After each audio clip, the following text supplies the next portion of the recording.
Bom, galera, vamos lá. Colóides aí, a parte 2. A parte 2 eu individualizei porque é uma parte extremamente importante, que é a parte de emulsificação, formação de uma emulsão. A primeira coisa que eu quero com vocês é lembrar o que é uma emulsão, né? Emulsão é quando eu tenho dois líquidos, normalmente com características diferentes, tá? Um polar e um apolar, e eu consigo fazer a união dessas criaturas. Eu tenho aqui, sei lá, um polar, eu tenho aqui um apolar e eu consigo fazer a união. Para fazer a união, eu tenho que usar um emulsificante. O emulsificante, ele é uma substância anfifílica. Anfifílico quer dizer o quê? Que ele tem uma parte polar e ele tem uma parte apolar. Esse cara, os emulsificantes, eles também podem ser chamados de tensoativos, de surfactantes, né?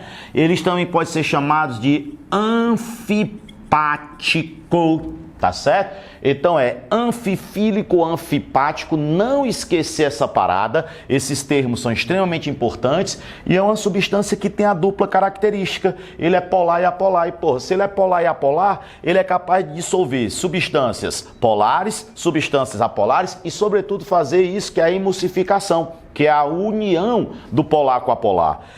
Vamos pegar e vamos estudar uma substância emulsificante extremamente importante, que é o sabão.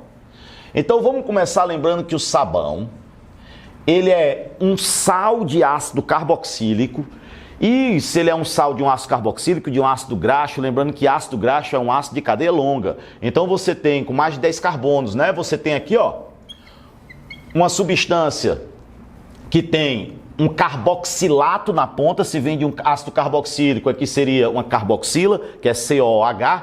Como eu formo o sabão? A partir da reação de um ácido carboxílico com a soda cáustica, que é o NaOH, ou então de um triglicerídeo, né, de um triéster com a soda cáustica, eu tenho a formação dessa substância que é o sabão. Na aula de hoje, o foco não é aprender como fazer o sabão, é como ele age.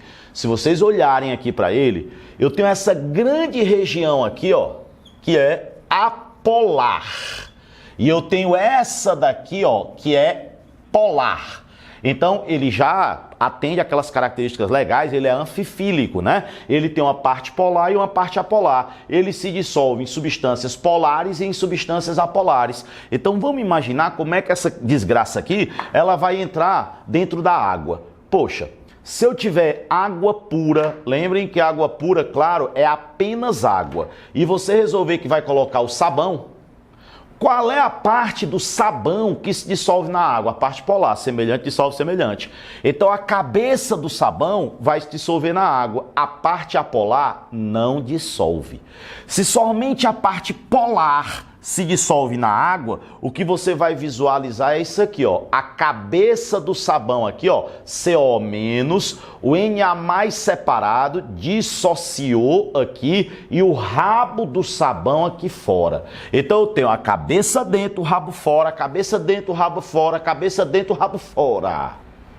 Tudo bem. Cabeça dentro e rabo fora. Essa é a disposição do sabão, tá? Dessa porcaria aqui, quando você coloca na água pura.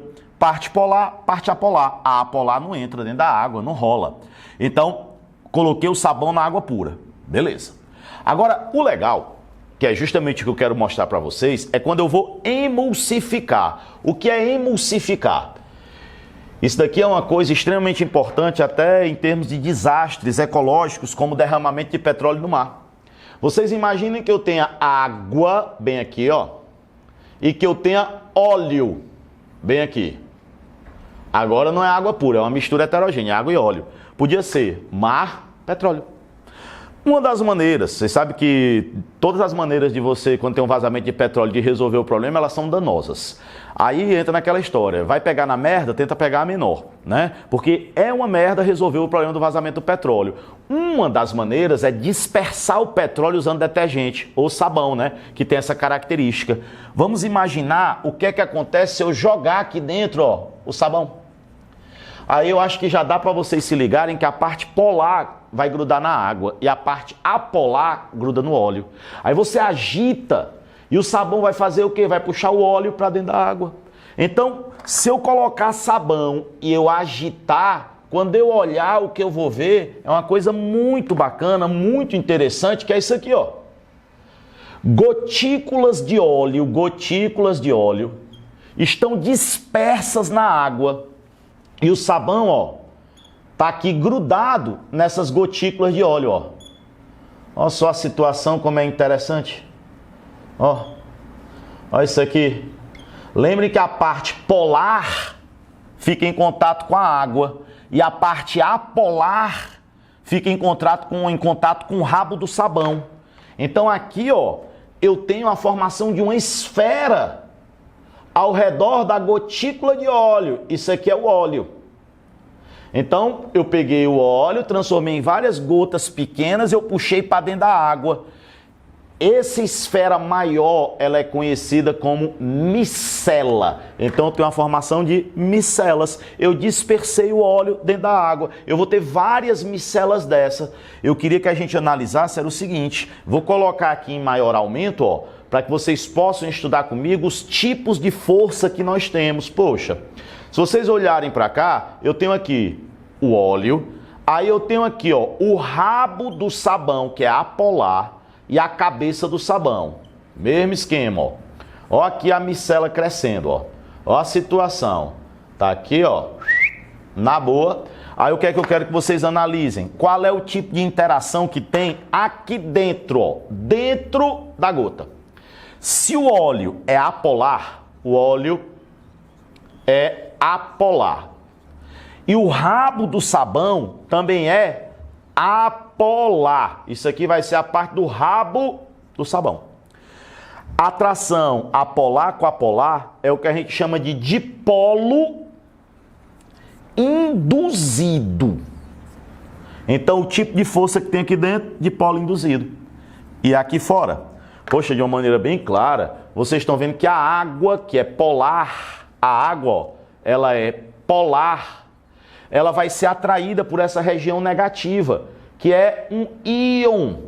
Se a água ela é polar, ela tem dois polos, então a gente diz que ela tem um dipolo. E aqui eu tenho um íon, então qual é o tipo de interação que surge entre a água e esse íon? É o que a gente chama de interação do tipo íon-dipolo. Então eu tenho a interação íon-dipolo. Essas são as forças que surgem, mas o bacana é vocês, ao unir tudo que a gente viu aqui, perceberem, tá? Se teve dúvida, volta um pouquinho, dá uma olhada de novo, analisa bem, mas não deixa de saber isso daqui. Porque, ó, eu dispersei o óleo para dentro da água, formei aqui essa micela, tá? Vocês viram anteriormente que quando eu jogo só o sabão na água pura, a cabeça fica dentro e o rabo fica fora, mas quando tem óleo, eu tenho essa dispersão. Não é só o sabão, vocês já ouviram falar que detergente também faz a mesma coisa. Os sais biliares, eles são emulsificantes, né? Então a gente tem muitos exemplos disso aqui. E, gente, para terminar esse estudo aqui da emulsão, eu queria que vocês analisassem comigo o seguinte, ó. Vocês imaginem que eu tenha o sabão dentro da água. Eu sei que na presença de H+, ele transforma-se no ácido carboxílico, que é isso aqui, ó. Eu vou ter COH. Então, na presença do H+, ele se transforma nisso aqui. Gente, qual é a coisa que eu quero que vocês entendam muito? O sabão, ele é muito eficiente na forma de íon. Então, isso aqui é o sabão. Se eu pegar esse íon e eu transformar no ácido, eu perco a eficiência. Aí vocês têm um equilíbrio bem aqui. Lembrem que quando eu aumento a concentração de uma substância, o equilíbrio se desloca no sentido de retirar essa substância. Então, se eu aumentar a concentração de H+, ele vai reagir e vai formar isso daqui. Quer dizer, eu estou perdendo o sabão. Qual é a conclusão que a gente tira? O sabão, ele perde eficiência em meio ácido. Então, em meio ácido, o velho e bom sabão, ele perde eficiência. Botar isso na cabeça, desenrolar, e essa parte aqui, ela tá muito tranquila para vocês entenderem o que é emulsão, emulsificante, qual é a ação do sabão, como é que ele se comporta e por que que ele perde eficiência em meio ácido. Beleza? Valeu demais!